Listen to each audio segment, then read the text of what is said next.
जय माता दी। आप देख रहे हैं इंडिया अहेड और मैं हूं आपके साथ स्वाति बंसल। आप सभी का स्वागत है हमारे विशेष कार्यक्रम में, जहां हम आपको नवरात्रि के पावन अवसर पर देवी के विभिन्न रूपों की महिमा से परिचित कराएंगे। आज नवरात्रि का 5वां दिन है और इस दिन माँ स्कंद माता की पूजा अर्चना की जाती है। इस विशेष अवसर पर हमारे साथ हैं आचार्य पंडित मनोहर शास्त्री जी, जो हमें बताएंगे कि इस दिन का क्या महत्व है, इसकी पूजा विधि क्या है और भक्तों को किन बातों का ध्यान रखना चाहिए। तो आइए बिना किसी देरी के पंडित जी का स्वागत करते हैं। जय माता दी पंडित जी। पंडित जी, मेरा पहला सवाल आपसे ये है कि माँ स्कंद माता कौन है, उनका स्वरूप कैसा है और माँ स्कंद माता का नाम कैसे पड़ा, इसके पीछे का कारण क्या है, विस्तार से बताइए। जी स्वाति जी, जय माता की। सर्वे स्वरूपे सर्वे से सर्वे शक्ति समन्विते भयभस्त्राय नो देवी दुर्गे देवी नमोस्तुते। प्रिय बंधुओं, श्रद्धा की धरोहर माताएं एवं स्वाति जी, आपने जो पूछा है, अब आपने एक शब्द इसमें जोड़ दिया कि विस्तार से बताइए। भक्तों के पास इतना समय रहता नहीं है विस्तार से समझाने का, समझने का, लेकिन आप बोल रही हैं तो मैं प्रयास करता हूं बतलाने का। देखिए, माँ का नाम स्कंद माता क्यों पड़ा और इसका पूरा पीछे का कारण बताइए, आपने ये पूछा है। तो जो है, मैं मनोहर शास्त्री, राधा कृष्ण मंदिर बरखड़ी भोपाल मध्य प्रदेश।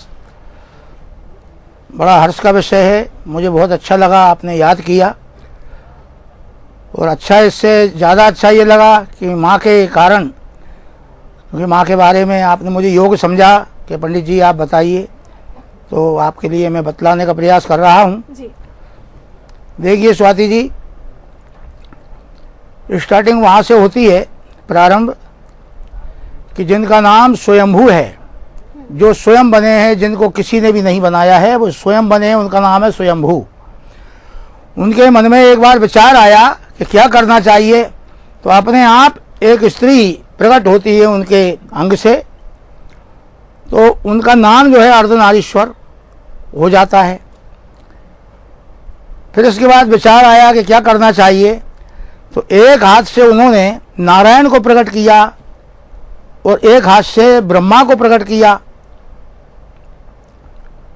थोड़ा सा जल दे दिया उनके लिए कि इसका क्या करना है कि आप शयन करिए। तो नारायण जो है वो जल में शयन करते हैं, इसलिए उनका नाम नारायण हुआ। और ब्रह्मा जी को एक पुष्प पर विराजमान कर दिया। कल्प कल्प की अलग अलग कथाएं हैं। अब जो है ब्रह्मा जी एक रोज कहने लगे कि मुझे क्या करना है, तो जो है, जो भगवान महाशिव स्वयंभू हैं, वो कहते हैं कि ये मिट्टी लीजिए और ये धरा पृथ्वी को कहते हैं कि इससे आप जो है इसका निर्माण करिए। तो वो हाथ में लेकर के कहने लगे कि प्रभु, मेरी समझ में नहीं आ रहा है, आप मेरी मदद कीजिएगा, कि समय आने पर मैं आ जाऊंगा, आप करिए। जब उनकी समझ में नहीं आता है तो उन्होंने सप्तऋषियों की स्थापना की। किसने? ब्रह्मा जी ने। इसके बाद फिर उन्होंने याद करा कि भगवान के पास चलना चाहिए। भगवान महाशिव के पास जब जाते हैं ब्रह्मा जी और भगवान नारायण और भी देवताओं को लेकर के जब वहाँ जाते हैं, तो क्या चाहते हो देवता लोग, देवतागण, कि हम प्रभु ये चाहते हैं कि आप पधारिए, कि समय आने पर मैं प्रकट हो जाऊंगा। भगवान महाशिव ने बोल दिया जी। ब्रह्मा जी एक रोज रोने लगे, तो आंसू सामने गिरा, तो एक बालक प्रकट होकर रोने लगा। वो रोने लगा तो उन्होंने कहा कि क्यों रो रहे हो, कि नहीं मैं बंद नहीं होऊंगा। नहीं, चुप होइए आप, कि मैं चुप जब होऊंगा, पहले आप ये बताओ मैं कौन हूँ। वो बालक कहने लगा। तो ब्रह्मा जी ने उस बालक का नाम दिया कि आप रो रहे हो, इसलिए आपका नाम रुद्र होगा, आपका नाम रुद्र होगा जी। तो वो बालक धीरे धीरे करके बड़े हुए। बड़े होने के बाद भगवान कैलाशपति भोलेनाथ कहलाए वो। ये मैं जो कारण बता रहा हूँ स्वाति जी, स्कंद माता नाम क्यों पड़ा, अपन वहाँ से चल रहे हैं और स्कंद माता के पास आकर रुकेंगे।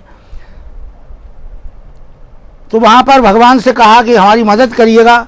तो सृष्टि के निर्माण में तो भगवान शिव ने अपने ही रूप में रुद्र बना दिया, अपना स्वयं का स्वरूप बना दिया। पूरा इतल वतल सुतल तलातल महातल रसतल पाताल और पूरा ब्रह्मांड में जो है उन्होंने शिवलिंग का रूप बना दिया, स्वयं का रूप भगवान शिव का अपना स्वयं का रूप बना दिया। ब्रह्मा जी ने कहा कि ये क्या करा आपने प्रभु, मुझे सृष्टि में ऐसी जो है निर्माण करना है, जन्म और मरण वाली जो है निर्माण करना है, और आपने तो ये अजर और अमर कर दिया। कि नहीं नहीं, जिससे मैं बना देता हूँ, भगवान बोलते हैं शिव कि जिसको मैं बना देता हूँ, जिस पर मेरी कृपा होती है, उससे कोई मिटा नहीं सकता है। इसलिए कभी भी शिव जी का निर्माण करने के बाद उसको दोबारा नहीं बनाया जाता। जैसे शिव जी की जो प्रतिमा बनाते हैं, शिवलिंग बनाते हैं, बहुत से लोग अच्छे नहीं बने फिर तोड़ देते हैं, ऐसा नहीं करना चाहिए। भगवान का जैसा भी आकार बन जाए उसको वैसा ही रहने देना चाहिए। इसके पश्चात भगवान शिव कैलाश पर विराजमान हो जाते हैं। बड़े होने के बाद कैलाशपति भोलेनाथ कहलाए, वहां रहने लगे। इधर एक राक्षस था, उस राक्षस का नाम तारकासुर था। तारकासुर नाम का राक्षस ने भगवान नारायण को, भगवान ब्रह्मा जी को, जितने भी देवी देवता थे सभी को इतना परेशान कर दिया कि किसी के भी द्वारा वो जो है परास्त नहीं हो सकता था। तो सभी देवता भयभीत होकर के वही भगवान महाशिव के पास जाते हैं। भगवान ने इशारे में बोला कि आप जो है उमा से बात करिए। सबसे प्रथम नाम भगवती का दुर्गा सप्तशती में शैलपुत्री दिया है। ये शैलपुत्री बहुत बात का नाम है। सबसे प्रथम जो नाम है भगवती जगदम्बे का, परम्बा माँ भगवती सबका कल्याण करने वाली जो माँ है, उनका नाम उमा है। एक ग्रंथ है जिसका नाम रामायण है, उसमें हजारों जगह भगवान ने बोला है, हे उमा सुनो उमा, हर बात पर उमा शब्द उन्होंने बोला है। तो सबसे प्रथम नाम भगवती का उमा है। तो जो है उनसे उन्होंने प्रार्थना की कि माँ आप पधारिए, भगवान भोलेनाथ आपका इंतजार कर रहे हैं।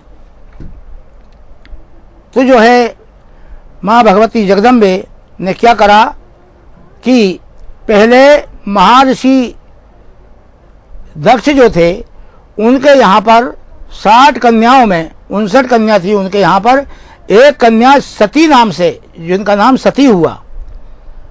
उमा के बाद इनका नाम सती हुआ। तो वो सती जाकर के प्रकट हो जाती है, उनका जन्म नहीं हुआ, प्रकट हुई वहाँ जाकर के, धीरे धीरे करके बड़ी हुई और भगवान शिव के साथ उनका जो है कुछ विवाह संपन्न हुआ। और उन्होंने बहुत मना किया कि आप नहीं जाओ पिताजी के यहाँ पर, भगवान शिव का उसमें भाग नहीं रखा था। आखिर परिणाम ये निकला कि वहाँ पर वो चली जाती हैं, बगैर पति के आदेश के, मना करने के बाद भी नहीं मानती हैं। तो हर कथा से एक शिक्षा लेना चाहिए कि पति की आज्ञा से विमुख होकर जब वो गई तो क्या हुआ कि उन्होंने अपना पूरा शरीर उस यज्ञ में जो है ब्राह्म कर दिया। तो वो लीला वहीं ब्राह्म हो जाती है। जो लक्ष्य देवताओं का था वो पूर्ण नहीं हो पाया। पुनः दोबारा पहुँचे वहीं भगवती के पास, हे माता जी भगवान भोलेनाथ आपका इंतजार कर रहे हैं, ये क्या हुआ। दोबारा प्रार्थना करने पर माँ भगवती उमा ने हिमाचल के यहाँ पर जाकर के जन्म लेती हैं। वो जन्म लेने के बाद में बड़े धूमधाम से भगवान शिव का विवाह संपन्न होता है। विवाह बहुत विधि विधान के साथ किया गया और ऐसी बारात भगवान शिव की गई थी, ऐसी किसी देवता की नहीं गई। ये पूरा संसार, पूरा ब्रह्मांड जानता है। जब विवाह संपन्न हो गया कैलाशपति भोलेनाथ का, इसके पश्चात वहाँ पर भगवती जगदम्बा गर्भवती होती हैं और उनके यहाँ पर एक बालक का जो है जन्म होता है, प्रादुर्भाव होता है। उस बालक का नाम जो है स्कंद पड़ता है। अच्छा। उस बालक का नाम स्कंद पड़ता है और दूसरा उनका जो नाम है कार्तिक है। अच्छा। हाँ, तो वो स्कंद इतने बलशाली थे, जो है 6 मुखारबिंद थे उनको, जो सिर थे वो 6 थे। तो बहुत प्रकांड जो है बुद्धिमान थे, मतलब भगवान शिव का दूसरा रूप थे। वेद के अंदर ऐसा बताया है जी। कि भगवान शिव की जो तपस्या करते हैं वैसी तपस्या भगवान स्कंद की जाती है। और अपने भारत से हटके भी भगवान गणेश जी से भी ज़्यादा नाम स्कंद भगवान का है। अच्छा। ये वेद के अंदर जो है हमने पढ़ा है। तो स्वाति जी कथाएं भगवती की अनंत हैं तो ये स्कंद पुत्र का जब जन्म हुआ, इसके कारण से इनका नाम स्कंद माता हुआ। और ये जब बड़े हुए तो इनके द्वारा तारकासुर का वध हुआ। इसके बाद 3 लोक में इनका डंका ठुक गया कि जो है तारकासुर का वध हो गया, और पूरे देवी देवता जो है सुखपूर्वक रहने लगे। झूठ, कपट, छल, छिद्र सब कुछ जो है ब्राह्म हो गया, और सुखपूर्वक जो है देवी देवता खुशी मनाने लगे, और स्कंद भगवान की पूजन प्रारंभ हो जाती है। और इनके बड़े भाई को आप जानती हैं, उनका नाम गणेश जी है, इसलिए इनका नाम जो है स्कंद माता हुआ। पंडित जी, मेरा अगला सवाल आपसे ये है कि नवरात्रि के 5वें दिन माँ स्कंद माता की पूजा का महत्व क्या है जी। इस दिन की पूजा से भक्तों को क्या लाभ होता है? इनकी पूजन से स्वाति जी, जैसे कि बहुत से भक्त क्या है कि धन से परेशान रहते हैं, मन से परेशान रहते हैं, तन से परेशान रहते हैं, रोग से परेशान रहते हैं, और कुछ शत्रुओं से घिर जाते हैं, झूठे आरोपों में फंस जाते हैं। ऐसे लोगों के लिए विजय श्री प्राप्त करने के लिए माँ स्कंद माता का पूजन किया जाता है।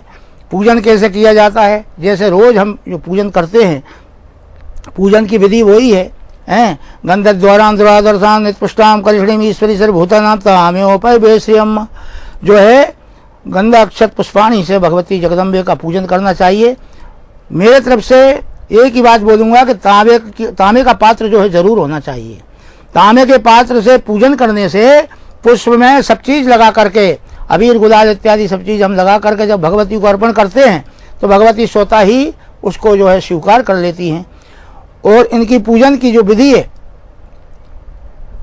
विधि में विशेष करके इनके लिए जो पीले कनेर की जो माला रहती है, पीले कनेर का पीला पुष्प रहता है, येलो जिसको अपन बोलते हैं, तो पीले रंग की जो माला होती है, कनेर का जो पुष्प है, कहते हैं कि 1000 कमल के पुष्प चढ़ा दीजिए माँ के चरणों में, और 1 पीले कनेर का पुष्प चढ़ा दीजिए, उसी के बराबर है। तो जो है पीले पुष्पों से भगवती जगदम्बे का पूजन करना चाहिए। पीले वस्त्र धारण स्वयं को करना चाहिए, उनको ये प्रिय है। और जो है फल में जामफल पीला होता है, जामफल का भोग लगाना चाहिए। और भी अति उनको प्रसन्न करना है, अच्छी माला पहनाना चाहिए, स्वच्छ मन से, शुद्ध हृदय से, और खीर का सुंदर भोजन जो है प्रसाद बनाना चाहिए। पंचगव्य से स्नान करके स्वयं उसको ग्रहण करके और एकाग्रचित्त होकर के खीर का निर्माण करना चाहिए भगवती जगदम्बे के लिए। और खीर के साथ साथ, ये मैं अपने तरफ से नहीं बोल रहा हूँ, ये हमने वेद के अंदर पढ़ने में आया है कि जो पुए रहते हैं, पुए घी के जो शुद्ध घी रहता है, उस शुद्ध घी के पुए का भोग तुलसी पत्र के द्वारा माँ जगदम्बे को अर्पण करना चाहिए। जो ऐसा करता है उसको अवश्य ही विजय श्री प्राप्त होती है। और भगवान स्कंद का पूजन करने के बाद तो निश्चित ही जो है मनुष्य जो शत्रुओं पर विजय प्राप्त कर लेता है। पंडित जी, माँ स्कंद माता की उपासना का आध्यात्मिक और जीवन शैली से जुड़ा क्या संदेश है? और अगर हम आधुनिक जीवन की बात करें तो आधुनिक जीवन में संयम, धैर्य और साधना का क्या महत्व होता है? देखिए स्वाति जी, जितनी भी जो योनियाँ हैं, 84 लाख प्रकार की योनियाँ वेद के अंदर बतलाई गई हैं। इसमें बताया है कि बड़े भाग मानस तन पावा, सूर्य दुर्लभ सद ग्रंथन गावा। बड़े भाग से मनुष्य शरीर मनुष्य को प्राप्त होता है, और उस मनुष्य शरीर को अच्छा रखने के लिए खाना पीना ही सब कुछ नहीं है। देने वाला वो ईश्वर, वो भगवती जगदम्बा ही है। यदि उन्होंने ब्रेक लगा दिया तो हम स्वयं नहीं खा पाएंगे। डॉक्टर साहब पहले ही मना कर देंगे कि आपको दाल का पानी पीना है जी। ये जो खाना पीना जो चल रहा है, ये उनकी कृपा से ही चल रहा है। उनकी बगैर कृपा के व्यक्ति सांस नहीं ले सकता है। आप हम कुछ भी नहीं खा पी सकते हैं, चल फिर नहीं सकते हैं। ये सब जो कुछ है सृष्टि के अंदर, भूमंडल के अंदर, ब्रह्मांड के अंदर, ये सब उन्हीं का बनाया हुआ विधान है। सब कुछ चल रहा है तो जो है, लेकिन अपना कर्तव्य है। जैसे एक बालक का हम एडमिशन करा देते हैं विद्यालय में, और उसका काम है कि उसे अच्छे से पढ़ना लिखना चाहिए, हैं। माता पिता की इच्छा ये रहती है अच्छे से पढ़ेगा बेटा, हैं। तो जो है इसी प्रकार से ये धरती पर जो मानव आया है वो पेपर देने के लिए ही आया है। जो जैसा करेगा वैसा रिजल्ट जो है सामने आ जाएगा। इसलिए निर्मल भाव से खाना पीना ही सब कुछ नहीं है। कम से कम सप्ताह में ज़्यादा ना बन सके एक व्रत जरूर रहना चाहिए। उससे क्या होगा, हमारे शरीर को भी आराम मिलेगा। शरीर को जब आराम मिलेगा तो जो है ये 5 तत्वों से जो बना हुआ शरीर है, आत्मा को भी सुकून मिलेगा हैं। और वैज्ञानिक दृष्टि से भी हमारे शरीर में कई प्रकार की जो व्यवस्थाएं रहती हैं उनको विराम देने के लिए जो है एक दिन जो है कम से कम व्रत जो है करना चाहिए। उसके कारण क्या है कि फल का भोजन कर लो। जैसे अन्न हमने एक रोज नहीं खाया तो वो भगवान के यहाँ पर सुनिश्चित हो जाता कि आज इसने हमारे नाम से व्रत किया। अपने इष्ट के नाम से व्रत करते हैं, नारायण के नाम से करते हैं, भगवती के नाम से करते हैं। तो जो है व्रत से हमारी जो आयु में कुछ त्रुटियाँ रहती हैं वो त्रुटि भी भगवती की कृपा से जो है सही हो जाती हैं। और आने वाली जो समस्याएं हैं उनको लेकर के हम कोई व्रत करते हैं तो वो भी जो है संकल्पित जब हम लेकर के करते हैं, हम इतने व्रत करेंगे हे जगदम्बे, इतनी नवरात्रि करेंगे, 9 दिन करेंगे, हे माँ हमारा ये कार्य हो जाए। हमने भक्तों के मुँह से ऐसा सुना है 9 दिन बाद में होता है, पहले कामनाएं पूर्ण हो जाती हैं। तो जो है व्रत का बहुत बड़ा महत्व है। और व्रत की तो बहुत बड़ी महिमा है। और भगवती के चरणों का जो चरणामृत है, आकाल मृत्यु हरणम सर्वव्याधि विनाशनम विष्णु पादोदकम पीतवा पुनर्जन्म न विद्यते। भगवती के चरणों का जो जल है उसी को अगर व्यक्ति व्रत करके वो ग्रहण कर लेता है, उस व्यक्ति की अकाल मौत लिखी ही क्यों ना हो, लेकिन अकाल मृत्यु हरणम सर्वव्याधि विनाशनम, जितनी आदि व्याधि है सब नष्ट हो जाती हैं। और जहाँ भगवती की जहाँ कृपा हो जाती है, सभी देवी देवता और सभी ग्रह अनुकूल हो जाते हैं। और जब अनुकूल हो जाते हैं तो वो व्यक्ति स्वतः ही आगे बढ़ जाता है और हर तरह से सिद्धि को प्राप्त होता है। पंडित जी, अब मैं चाहूंगी कि आप भक्तों को इस दिन के लिए शुभ रंग के बारे में भी बताएं और भोग की भी जानकारी दें, और साथ ही आप ये भी बताएं कि जप करने के लिए किस माला का उपयोग किया जाए। जी जी जी, इनका जो प्रिय भोग है वो केले का भोग है। केले का जो भोग है ना, बहुत प्रिय भोग है इनका।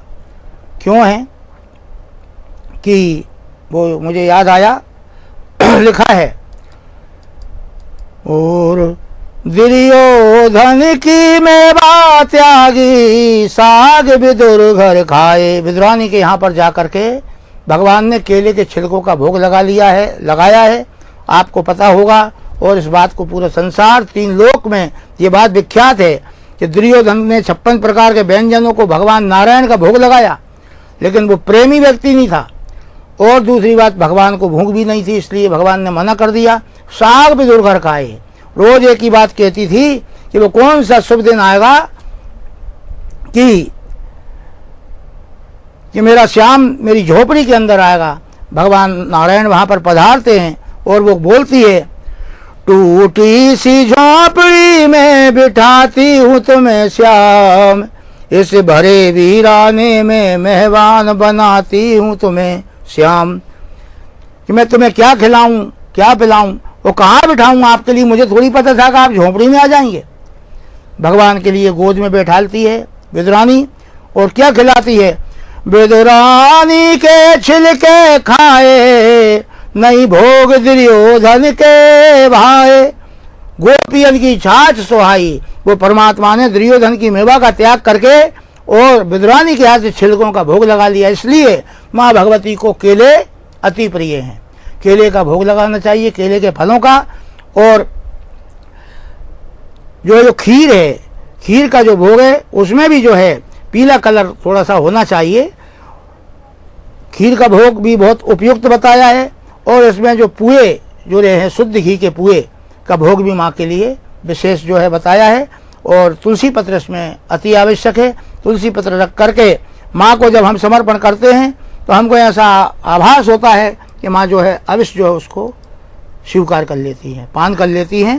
और उसके साथ में भोग के साथ एक मंत्र आया है, यद पूर्णा अभिखा देवा। इस प्रकार से लौंग, इलायची, सुपारी और शहद और गुलाब के पुष्प की एक पंखड़ी उस पान में रख करके, लौंग साबुत वाली होना चाहिए, एक लौंग उसमें अंदर रखे, एक ऊपर से लगा करके माँ को वहाँ पर रख दिया जाए। तो माँ जो है उसको सहजता से स्वीकार करती हैं और भक्त के लिए जो उसकी कामना है उसको सिद्ध करने के लिए उसको अभिष्ट जो है वरदान प्रदान करती है।